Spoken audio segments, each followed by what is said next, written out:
செம்மஞ்சேரி நீர்நிலை எந்த அதிகாரிகளின் அடிப்படையில் வகைமாற்றம் செய்யப்பட்டது என நீதிமன்றம் கேள்வி எழுப்பியுள்ளது. கூடுதல் விவரங்களோடு இணைகிறார் நமது செய்தியாளர் மதியழகன். வணக்கம் மதியழகன், விவரம். நீர்நிலையில் அமைக்கப்பட்டுள்ள காவல் நிலையத்தை அகற்றக்கோரி அறப்போர் இயக்கத்தின் சார்பில் சென்னை உயர்நீதிமன்றத்தில் கடந்த 2019ஆம் ஆண்டு பொதுநல வழக்கு தாக்கல் செய்யப்பட்டது. இந்த வழக்கு தலைமை நீதிபதி MM ஸ்ரீவத்சவா, நீதிபதி G அருள்முருகன் அமர்வில் இன்று மீண்டும் விசாரணைக்கு வந்தது. அப்பொழுது வழக்கில் வாதங்களை முன்வைப்பதற்கு அரசு தரப்பில் கால அவகாசம் கோரப்பட்டது.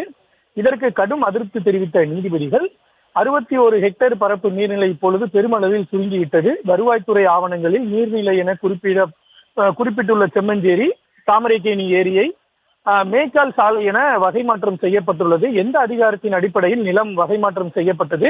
வருவாய்த்துறை ஆவணம் புனித தன்மையை இழந்து விட்டது என நீதிபதிகள் கடுமையாக தெரிவித்தனர்.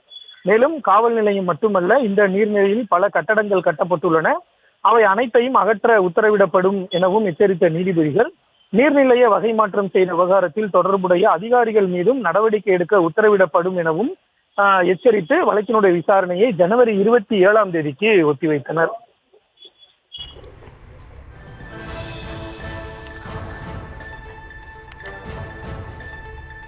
விவரங்களுக்கு நன்றி மதியழகன். தொடர்ந்து நேரத்திற்கான தலைப்புச் செய்திகள்.